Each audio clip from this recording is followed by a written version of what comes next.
berberi. Ku tahu Yesus itu hidup, kelak berdiri di dunia. Hidup abadi diberinya, rahmat dan kasih miliknya.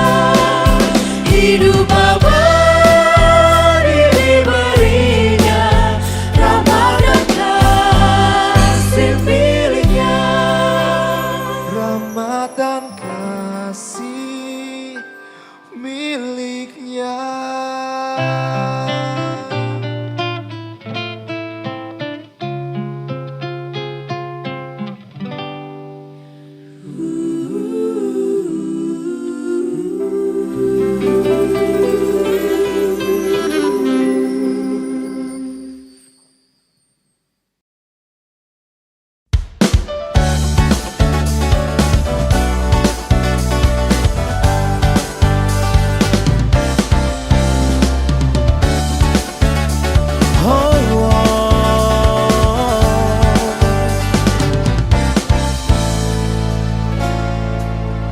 Batu penjuru gereja dan dasar yang besar, yaitu Yesus Kristus, pendiri umatnya. Dengan kurban darahnya gereja ditebus, baptisan dan firman-Nya membuatnya kudus.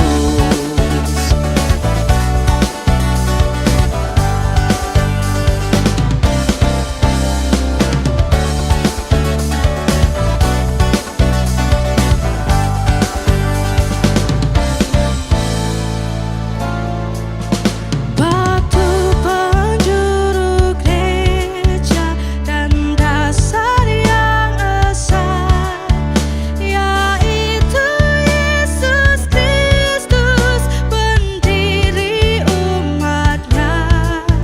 Dengan kurban darahnya gereja ditebus, baptisan dan firman-Nya membuatnya kudus.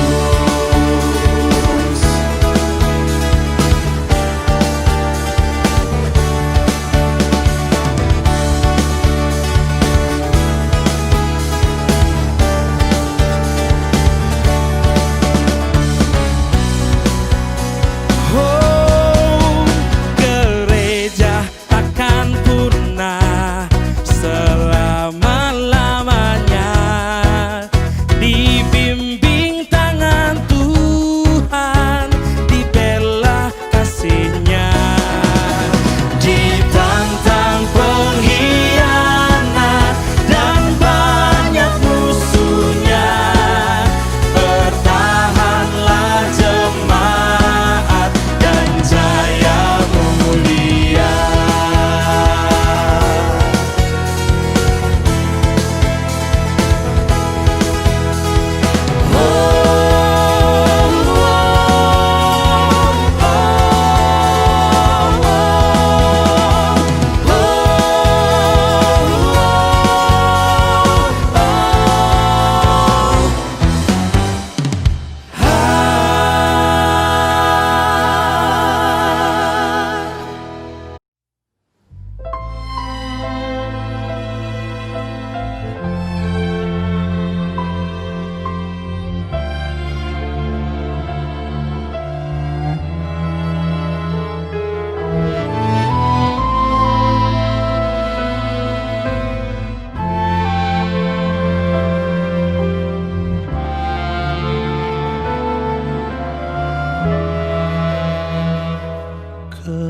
Kepala yang berdarah tertunduk dan sedih, penuh dengan sengsara dan luka yang pedih.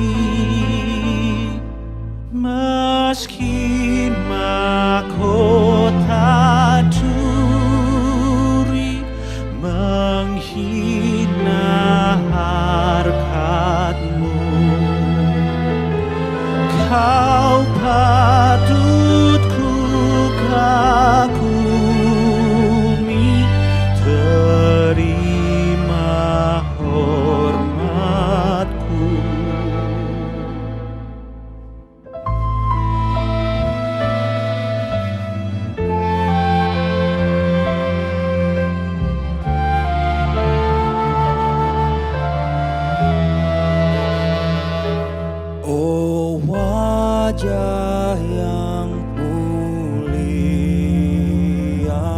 yang patut disembah dan layak menerima pujian dunia. Sekarang diludahi, dihina, dicerca,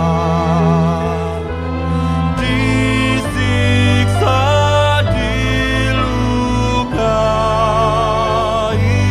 Yang salah siapakah?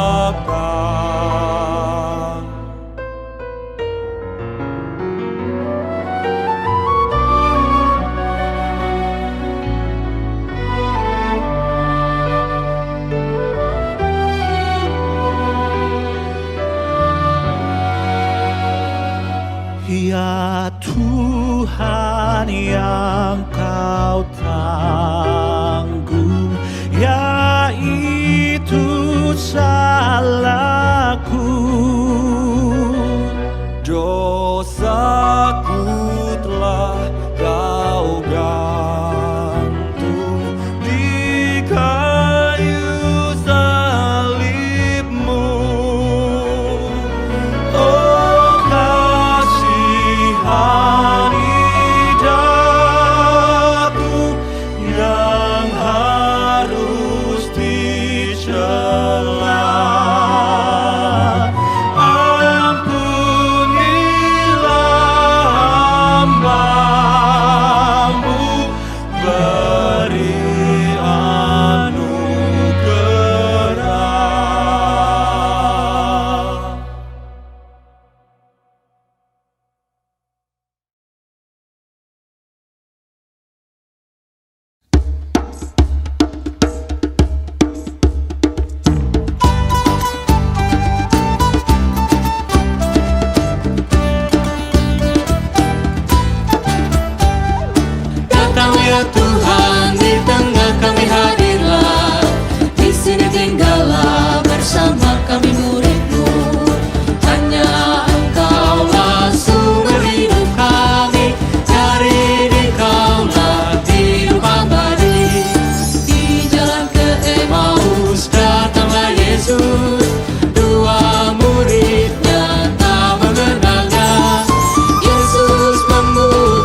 serta jiwa, tunduklah menghadap Dia.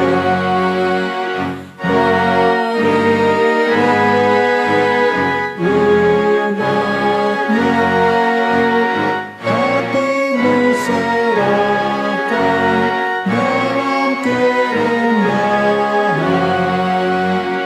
Tuhan Allah hadir yang dimuliakan dalam sorga siang malam.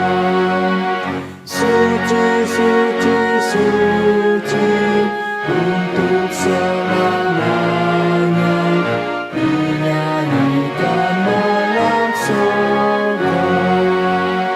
Ya Allah, terimalah pujian jemaat beserta malaikat. Jemaat yang dikasihi Tuhan Yesus Kristus, kita awali kebaktian kita dengan percaya bahwa pertolongan kita adalah dalam nama Tuhan yang menjadikan langit dan bumi. Amin, amin,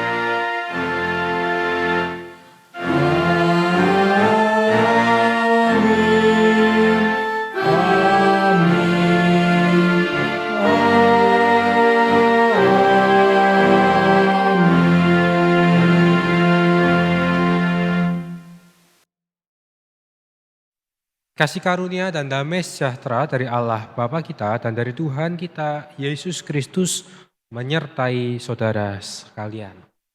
Jemaat yang dikasihi Yesus Kristus memahami dan melakukan apa yang menjadi kehendak Allah adalah panggilan spiritual kita sebagai pengikut Kristus. Untuk itu kita perlu memahami apa yang dipikirkan Allah.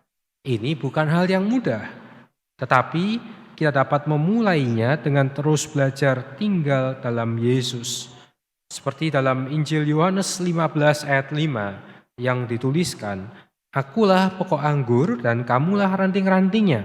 Barang siapa tinggal di dalam aku dan aku di dalam dia, ia berbuah banyak. Sebab di luar aku kamu tidak dapat berbuat apa-apa."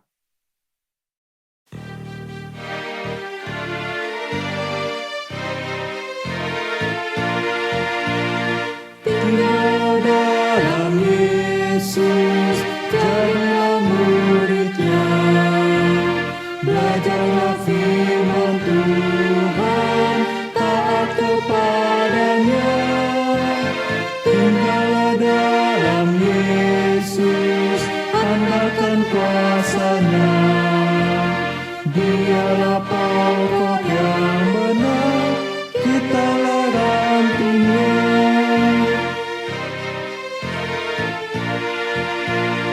Kita sebagai ranting pasti berbuahlah, asal dengan setia tinggal di dalamnya. Tinggallah dalam Yesus, muliakan namanya. Hidup berlimpah karunia hanya di dalamnya. Kita akan datang kepada Tuhan untuk mengakui dosa-dosa kita. Mari kita berdoa. Tuhan yang Maha Kasih, kami bersyukur karena Engkau yang telah memanggil kami. Engkau yang mengenalkan kami kepadamu melalui Yesus Kristus, Tuhan Sang Juru Selamat dunia ini. Kami mohon ampun jika dalam kehidupan kami mengakui Yesus sebagai Mesias, tapi hidup kami masih jauh dari kehendak Tuhan. Kami belum dapat memahami apa yang menjadi pikiran Allah, tapi kami lebih mengedepankan apa yang menjadi pemikiran kami. Ampunilah kami jikalau hal itu membuat kami jauh dari Tuhan. Dan ampunilah kami jikalau hal itu juga membuat relasi antara kami dengan sesama menjadi renggang bahkan rusak. Kiranya Roh Kudus yang membimbing kami, memberikan kami hikmat, supaya dalam perjalanan hidup kami semakin hari dapat semakin serupa dengan Kristus. Dalam nama Tuhan Yesus kami telah berdoa. Amin.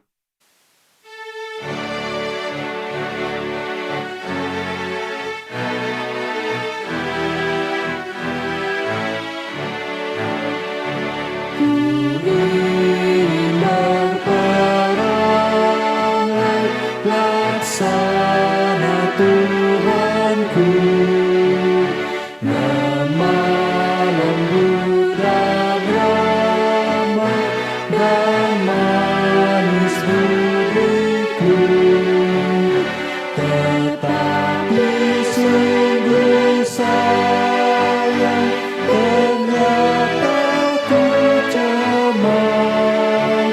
Ya Tuhan, beriku hati yang suci dan benar.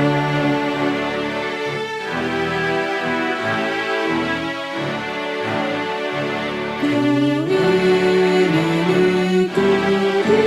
Yesus mencontoh kasih-Nya, menghibur orang susah, menolong yang lemah. Tetapi sungguh sayang ternyata ku cemar. Ya Tuhan, beriku hati yang suci dan benar.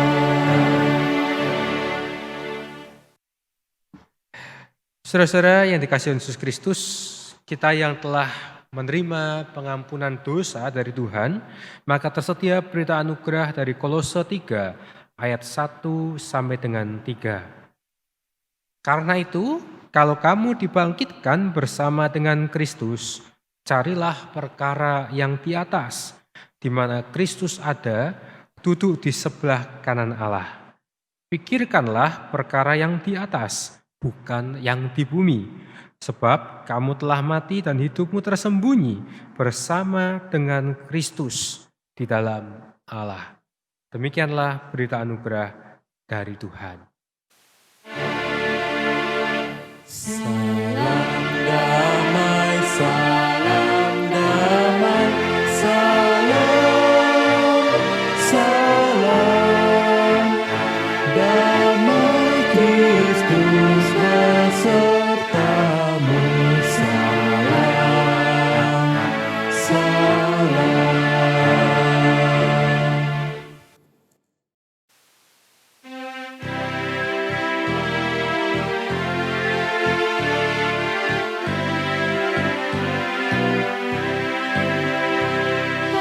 Kita menyerahkan kepada musuhnya, pelita yang bersinar di dalam dunia. Tak boleh firman Allah yang sungguh dan teguh, Alkitab memulia, diambil seterus. Di hati kami Tuhan, Kau tulis sabdamu, supaya kami juga setia dan teguh. Kendati gunung goyang, binasa dunia, kekal firman Allah selama-lamanya. Sebelum kita bersama-sama menerima pelayanan firman, kita datang kepada Tuhan untuk mohon pimpinan Roh Kudus dalam perenungan firman. Mari kita berdoa. Tuhan, kembali Engkau memberikan kami kesempatan untuk dapat membaca Alkitab, mendengarkan uraian firman serta merenungkannya. Kiranya upaya ini dapat membawa kami semakin memahami apa yang menjadi kehendak Tuhan. Perlengkapilah kami baik yang menyampaikan maupun yang menerima berita firman, supaya firman ini menjadi firman yang hidup dalam diri kami, dan terlebih dari itu kami dapat terus bertumbuh di dalam Tuhan, dan firman itu menghasilkan buah melalui kehidupan kami setiap hari. Kami menyerahkan pemberitaan firman Tuhan hanya dalam nama Tuhan Yesus Kristus. Amin. Pembacaan Alkitab akan diambil dari Injil Matius pasal 16 ayat 21 sampai dengan 28. Matius 16 ayat 21 sampai dengan 28 dituliskan demikian. Sejak waktu itu Yesus mulai menyatakan kepada murid-muridnya bahwa ia harus pergi ke Yerusalem dan menanggung banyak penderitaan dari pihak tua-tua, imam-imam kepala dan ahli-ahli Taurat, lalu dibunuh dan dibangkitkan pada hari ketiga. Tetapi Petrus menarik Yesus ke samping dan menegur dia. Katanya, "Tuhan, kiranya Allah menjauhkan hal itu. Hal itu sekali-kali tak akan menimpa engkau." Maka Yesus berpaling dan berkata kepada Petrus, "Enyahlah iblis, engkau suatu batu sandungan bagiku. Sebab engkau bukan memikirkan apa yang dipikirkan Allah, melainkan apa yang dipikirkan manusia." Lalu Yesus berkata kepada murid-muridnya, "Setiap orang yang mau mengikut aku, ia harus menyangkal dirinya, memikul salibnya, dan mengikut aku. Karena barang siapa mau menyelamatkan nyawanya, ia akan kehilangan nyawanya. Tetapi barang siapa kehilangan nyawanya karena aku, ia akan memperolehnya. Apa gunanya seorang memperoleh seluruh dunia, tetapi kehilangan nyawanya? Dan apakah yang dapat diberikannya sebagai ganti nyawanya? Sebab anak manusia akan datang dalam kemuliaan Bapanya, diiringi malaikat-malaikatnya. Pada waktu itu ia akan membalas setiap orang menurut perbuatannya. Aku berkata kepadamu, sesungguhnya di antara orang yang hadir di sini ada yang tidak akan mati sebelum mereka melihat Anak Manusia datang sebagai Raja dalam kerajaannya." Demikianlah Injil Yesus Kristus. Berbahagialah mereka yang mendengarkan firman Allah dan yang memeliharanya. Haleluya.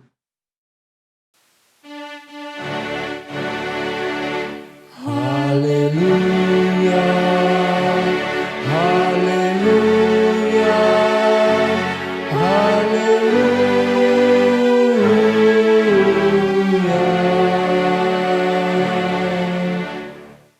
Bapak Ibu saudara-saudara yang dikasihi Tuhan Yesus Kristus, tema kita adalah memahami yang dipikirkan Allah. Saudara, setiap manusia, setiap orang, kita semua pasti memiliki cara berpikir. Kita pasti memiliki cara melihat sebuah keadaan, memandang sesuatu dan memberikan penilaian terhadapnya.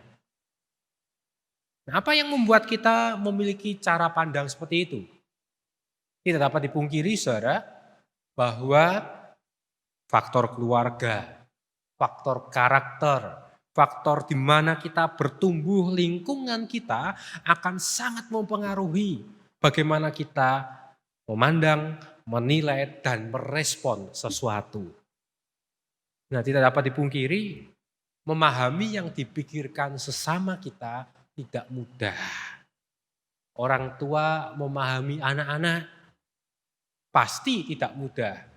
Sebagai orang tua pasti ingin memberikan yang terbaik untuk anaknya. Tapi terkadang justru anak menganggap orang tua membatasi gerakan mereka.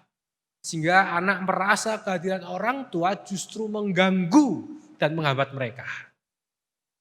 Demikian pula suami dan istri. Suami pasti pun juga ingin memberikan yang terbaik untuk istrinya, demikian pula sebaliknya. Suami biasanya kalau laki-laki itu lebih senang melakukan tindakan-tindakan. Berpikirnya yang praktis. Tetapi istri mungkin, perempuan itu konon katanya multitasking. Jadi bisa berpikir dari banyak sisi, banyak hal. Sehingga berpikirnya mungkin bisa rumit. Seperti bakmi begitu. Nah seringkali ketika sang suami ingin hal-hal yang praktis, yang langsung tepat pada tujuan, sang istri merasa suaminya tidak punya cinta kasih. Demikian pula sebaliknya. Ketika istri berpikiran yang kompleks, sang suami merasa istrinya sangat ruwet. Contoh yang sederhana, saudara, di masa-masa pandemi seperti ini, istri itu biasanya lebih memperhatikan tentang kebersihan. Lantai dipel, ya semua pakai hand sanitizer, semua disinfektan. Sedangkan suami mungkin lebih luas, lebih simple, lebih fleksibel. Sehingga hal itu tidak jarang justru bisa menimbulkan perbedaan pendapat. Nah saudara, saya ingin menggambarkan memahami yang dipikirkan sesama itu tidak mudah. Terlebih lagi kalau dalam tema kita adalah memahami yang dipikirkan Allah. Saudara, bacaan kita Matius pasal 16 ayat 21 sampai dengan 28 adalah sebuah bacaan yang menceritakan pada peristiwa sebelumnya ketika Petrus ditanya, "Siapakah aku?"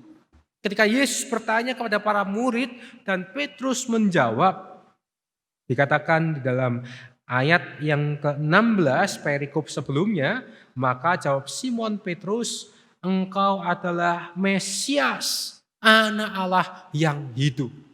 Saudara, jawaban Petrus ini adalah jawaban yang sangat progresif, jawaban yang sangat maju dibandingkan teman-temannya. Coba bayangkan teman-temannya yang mengatakan engkau adalah Elia, ada pula yang mengatakan engkau adalah Yeremia atau salah seorang dari para nabi. Tapi Petrus dengan spontan biasa mengatakan engkau adalah Mesias, Anak Allah yang hidup. Nah saudara, yang menjadi pertanyaannya, apakah ketika Petrus mengakui Yesus sebagai Mesias, sebagai Anak Allah yang hidup, ia sudah memikirkan apa yang sedang dipikirkan oleh Yesus? Apakah konsep Mesias menurut Petrus adalah konsep Mesias yang sama yang dikehendaki oleh Allah? Nah, kisah dalam perikop kita ini menceritakan bagaimana ternyata Petrus belum dapat memahami apa yang dipikirkan Allah. Sehingga ketika dikatakan ayat 21, sejak waktu itu Yesus mulai menyatakan kepada murid-muridnya bahwa ia harus pergi ke Yerusalem dan menanggung banyak penderitaan dari pihak tua-tua, imam-imam kepala dan ahli-ahli Taurat, lalu dibunuh dan dibangkitkan pada hari ketiga. Di situ saudara, Petrus mulai terusik. Petrus mulai merasa bahwa Yesus ini gimana sih? Mesias, juru selamat, kok mengatakan seperti itu? Kok berpikir menyatakan bahwa ia akan menderita, mati? Saudara, Petrus segera menarik Yesus. Dan Petrus mengatakan, Tuhan, kiranya Allah menjauhkan hal itu. Hal itu sekali-kali tak akan menimpa engkau. Saudara, kembali di sini kita melihat ternyata Petrus tidak memiliki konsep Mesias sama seperti yang dimiliki oleh Yesus. Mengapa? Karena Petrus sangat didominasi oleh pola pikir orang-orang Yahudi. Mereka berpikir Mesias yang akan datang, Mesias yang dikatakan keturunan Daud akan datang sebagai seorang raja yang membebaskan mereka. Mesias yang menang melawan pemerintah Romawi yang menjajah mereka pada waktu itu. Tetapi Yesus rupanya menampilkan figur Mesias yang berbeda. Nah saudara-saudara, di sini saya ingin mengatakan bahwa Di antara kita semua, hampir pasti kita mengakui Yesus sebagai Mesias. Buktinya kita masih beribadah, buktinya kita masih punya pengharapan dapat bergereja di masa-masa yang akan datang. Kita masih punya keyakinan bahwa Tuhan ada bersama dengan kita. Akan tetapi saudara, ketika keyakinan kita itu diperhadapkan dengan situasi yang tidak mudah, ketika keyakinan kita diperhadapkan dengan sebuah keadaan di mana kita melihat apa yang kita saksikan, apa yang kita rasakan tidak sesuai dengan kehendak kita, bahkan kita cenderung berada dalam penderitaan, bagaimana respon kita? Apakah kita masih mengakui Yesus sebagai Mesias? Apakah kita masih mengakui bahwa Ia adalah Tuhan dan Juru Selamat kita? Bisa jadi kita seperti Petrus. Bisa jadi kita merasa bahwa Tuhan sudah meninggalkan kita. Tetapi saudara, di sini Yesus berpaling dan berkata kepada Petrus, "Enyahlah iblis, engkau suatu batu sandungan bagiku, sebab engkau bukan memikirkan apa yang dipikirkan Allah, melainkan apa yang dipikirkan manusia." Saudara, di sini Yesus ingin mengatakan bahwa jalan keselamatan yang Ia akan kerjakan misinya di dalam dunia adalah jalan keselamatan melalui penderitaan. Sehingga ketika Petrus tidak mengendaki itu terjadi, maka Yesus melihat bahwa Petrus berpotensi menjadi batu sandungan. Petrus berpotensi untuk menghambat penuntasan misi Allah bagi dunia. Karena itu Yesus ingin mengajak Petrus untuk memikirkan apa yang dipikirkan Allah. Nah, pertanyaannya saudara, apa yang dipikirkan Allah? Bagaimana kita bisa memahaminya? Saudara-saudara, kalau di awal tadi saya menggambarkan bahwa kita bisa sulit memahami pikiran sesama, pikiran orang lain. Lalu pertanyaannya bagaimana kita bisa memahami orang lain? Tidak lain dan tidak bukan, kalau kita mau memahami atau kita mau mencari, mengetahui apa yang dipikirkan orang lain, maka setidaknya kita harus mempunyai pengenalan. Setidaknya kita harus tahu, kita harus kenal karakter dari orang itu. Misalnya kalau kita punya teman yang senang bercanda, kalau bicara langsung ceplas-ceplos, bicara langsung refleks, reaktif begitu, kita mungkin akan memahami kalau dia bercanda ada orang yang bisa sakit hati karena nggak kenal. Tapi kalau kita yang mengenal, kita merasa nggak apa-apa, biasa. Gitu. Kalau kita mempunyai teman yang mungkin model komunikasinya, karakternya nggak banyak bicara, jika ketika kita coba chat dengan dia, bicara dengan dia panjang lebar, dan dia cuma menjawab dengan icon senyum, gitu ya, atau mungkin cuma memberi tanda jempol, kita mungkin gak akan tersinggung. Kenapa? Karena kita tahu karakternya. Nah, kalau kita mau memahami sesama dengan cara kita mengenal, mengetahui karakternya, maka mau tidak mau, ketika kita mau memahami apa yang dipikirkan Allah, maka kita harus mengenal karakter Allah itu seperti apa. Di dalam Yesus Kristus. Karakter utama dari Tuhan yang ditampakkan dalam diri Yesus Kristus adalah karakter kasih.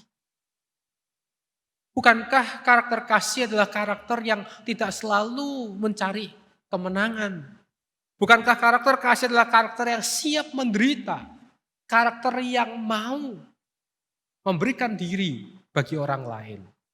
Nah, di sini ketika Yesus mengatakan ini kepada Petrus, maka Petrus diajak untuk memahami, diajak untuk mengenal Yesus. Dan secara praktis Yesus ingin mengatakan, maka apa yang harus dilakukan? Yang dilakukan adalah menyangkal diri, memikul salib, dan mengikut aku. Saudara, saya tidak akan menjabarkan ketiga hal ini secara panjang lebar, tapi secara sederhana saya ingin mengatakan begini. baik menyangkal diri dan memikul salib, ini adalah dua hal yang sebetulnya adalah karakter kasih. Seorang tidak mungkin dapat menyangkal diri kalau tidak punya kasih. Menyangkal diri itu berarti kita tidak hanya hidup dari diri kita. Menyangkal diri itu berarti kita juga memberi ruang untuk orang lain. Kita tidak memikirkan diri kita sendiri. Ibarat kita dalam hidup berkeluarga bersama dengan pasangan kita, ketika kita mau makan, kan tidak mungkin kita selalu makan mengutamakan keinginan kita sendiri tanpa mau memikirkan anggota keluarga yang lain. Itu contoh yang sederhana. Menyangkal diri berarti ketika keinginan, kepentingan kita tidak selalu terwujud dan kita mau menerima, maka disitulah bentuk penyangkalan diri kita. Dan itu bisa terwujud kalau kita punya kasih. Memikul salib berarti kita memikul beban hidup. Memikul salib ini tidak selalu persoalan, tidak selalu sakit penyakit. Salib itu berarti adalah sebuah tahapan, sebuah proses di mana kita mampu berjalan dengan berbagai pergumulan, persoalan yang ada dalam kehidupan kita. Kita mampu berjalan, kita kuat memikul salib kita mampu bertahan. Dan memikul salib juga hanya bisa kalau kita punya kasih. Orang kalau nggak punya kasih maka nggak mungkin dia mau menderita untuk orang lain. Dan yang ketiga mengikut dia. Inilah sebuah gambaran, mengikut ini berarti adalah proses. Saya ingin mengatakan berarti kalau kita mau memahami apa yang dipikirkan Allah, inilah sebuah tahapan proses pengenalan dari waktu ke waktu. Bisa dibayangkan saudara Petrus yang dari bangun tidur sudah menyaksikan Yesus, sampai tidur malam juga dia lihat, dia menyaksikan, mendengar apa yang diajarkan Yesus, dia saja masih bisa salah. Apalagi kita.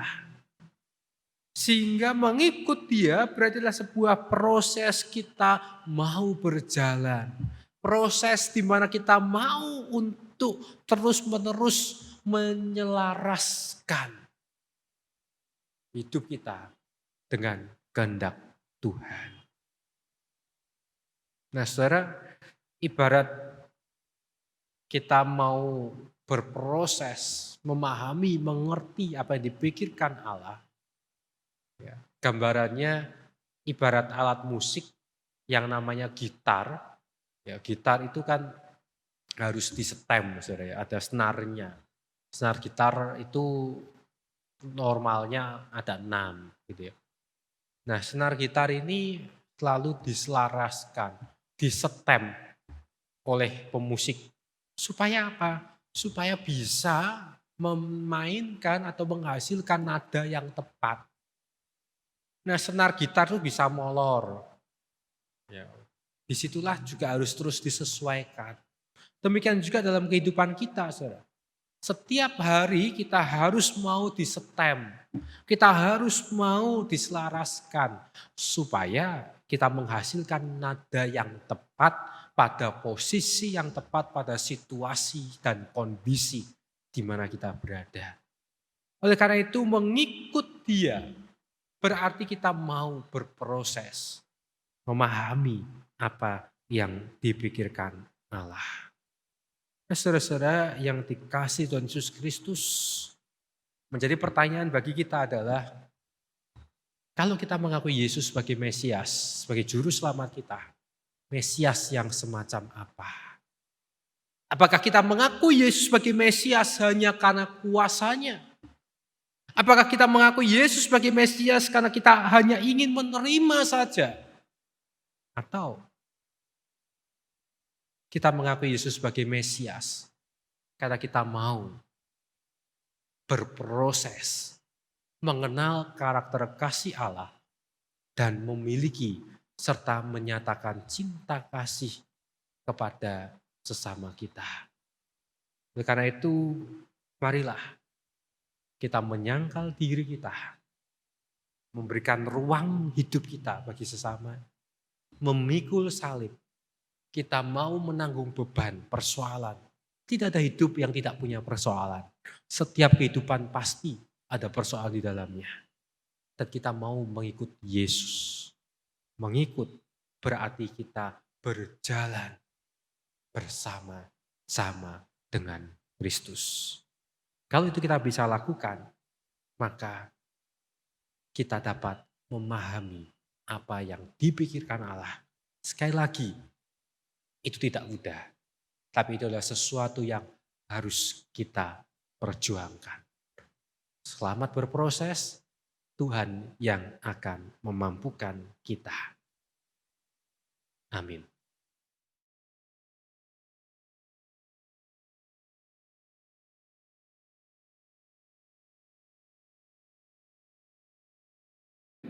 Marilah kita bersama dengan umat Allah di masa lalu, masa kini, dan masa depan mengingat pengakuan pada baptisan kita menurut pengakuan iman rasuli. Aku percaya kepada Allah, Bapa yang Maha Kuasa, Khalik langit dan bumi, dan kepada Yesus Kristus, anaknya yang tunggal Tuhan kita, yang dikandung daripada Roh Kudus, lahir dari anak darah Maria, yang menderita sengsara di bawah pemerintahan Pontius Pilatus, disalibkan, mati dan dikuburkan, turun ke dalam kerajaan maut. Pada hari yang ketiga, bangkit pula dari antara orang mati, naik ke surga, duduk di sebelah kanan Allah, Bapa yang Maha Kuasa, dan dari sana Ia akan datang untuk menghakimi orang yang hidup dan yang mati. Aku percaya kepada Roh Kudus, gereja yang kudus dan am, persekutuan orang kudus, pengampunan dosa, kebangkitan orang mati, dan hidup yang kekal. Amin.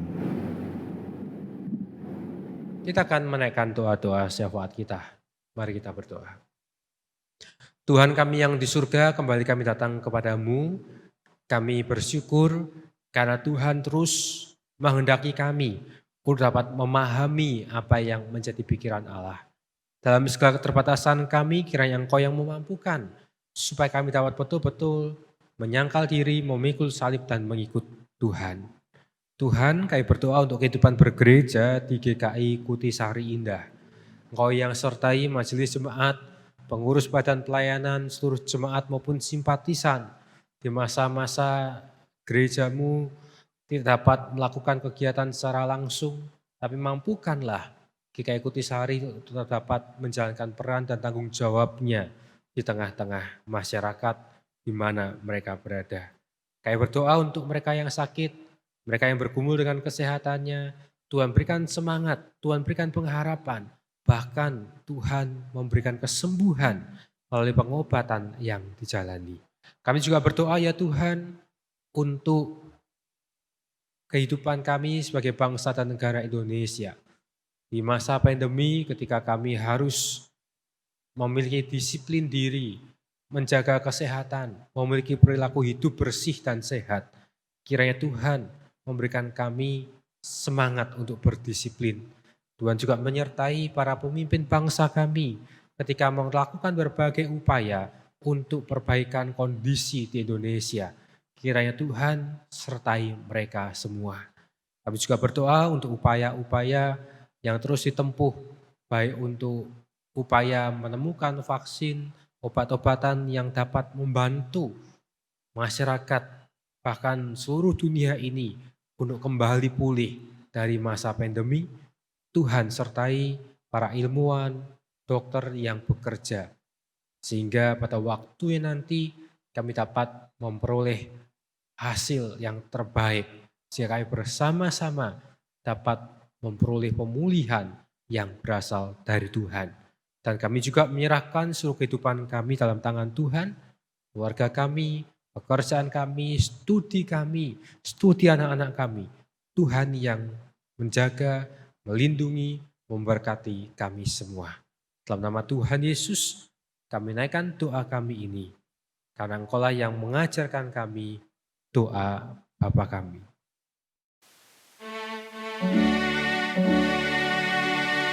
Bapa kami yang ada di sorga, dikuduskanlah nama-Mu, datanglah kerajaan-Mu, jadilah kehendak-Mu di bumi seperti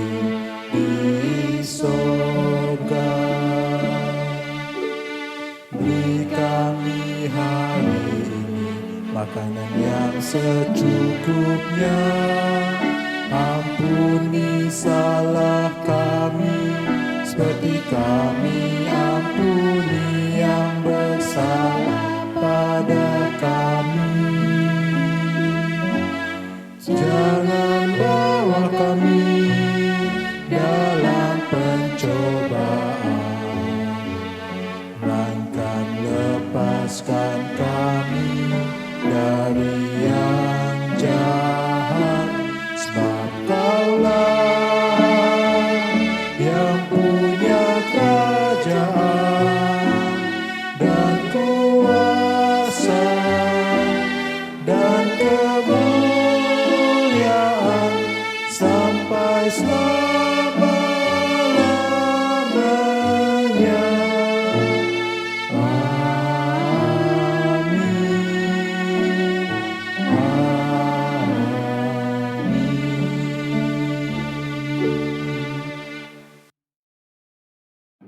Jemaat, marilah kita memberikan persembahan. Persembahan ibadah minggu dapat dilakukan melalui transfer ke rekening BCA seperti yang tertera di dalam layar, atau dimasukkan ke dalam kotak persembahan di depan gedung gereja. Persembahan juga dapat disimpan terlebih dahulu dan diberikan pada saat ibadah minggu diadakan kembali di gereja. Atau jemaat juga bisa melakukan scan pada kode QRIS yang tertampil di layar untuk aplikasi pembayaran online. Nats persembahan untuk minggu ini terambil dari Maleakhi 3 ayat yang ke-10, berbunyi demikian. Bawalah seluruh persembahan persepuluhan itu ke dalam rumah perbendaharaan, supaya ada persediaan makanan di rumahku.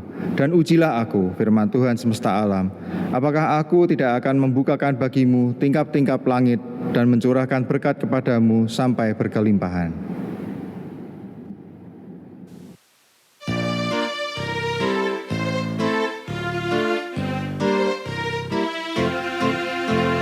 Bawa persembahanmu dalam rumah Tuhan dengan rela hatimu, janganlah jemu. Bawa persembahanmu, bawa dengan suka. Bawa persembahanmu, tanda sukacitamu. Bawa persembahanmu, ucaplah syukur. Rahmat Tuhan padamu tidak tertandingi oleh apa saja pun dalam dunia. Kasih dan karunia sudah kau terima. Bawa persembahanmu, tanda sukacitamu. Bawa persembahanmu, ucaplah syukur. Jemaat, marilah kita bawa persembahan kita kepada Tuhan.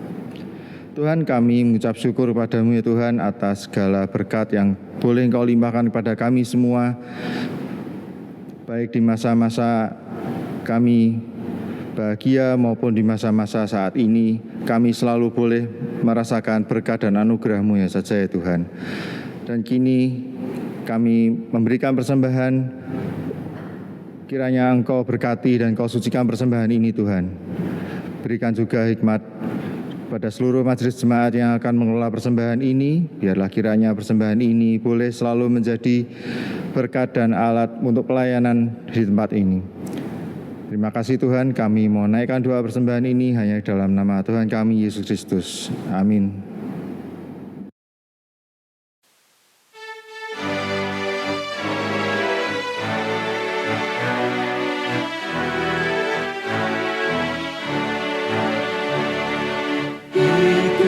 Engkau saja Tuhan, jalan damai bagiku. Aku selalu damai dan sentosa hanya oleh dalam-Mu. Aku ingin ikuti Kau dan mengabdi padamu. Dalam Dikau juru selamat, ku bahagia penuh.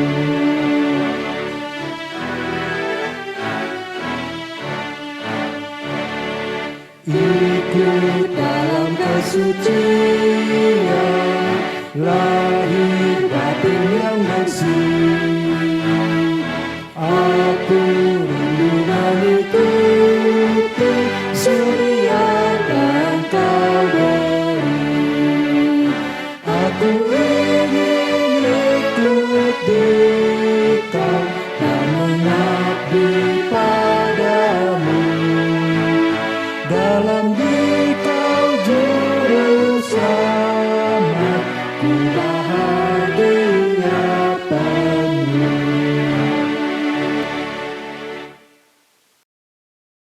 Saudara-saudara, marilah kita kembali ke dalam kehidupan kita sehari-hari, maka arahkanlah hatimu kepada Tuhan, dan pergilah menjalani kehidupan dalam damai sejahtera dan kasih sesuai dengan firman-Nya. Dan sekarang terimalah berkat Tuhan. Allah Bapa yang menciptakan dunia ini, yang senantiasa menyatakan cinta kasih-Nya kepada seluruh ciptaan.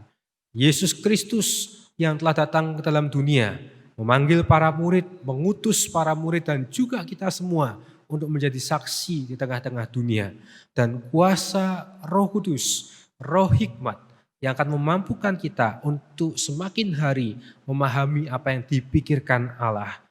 Ketika Allah yang esa akan memberkati, melindungi dan menyertai saudara dari sekarang sampai selama-lamanya. Amin.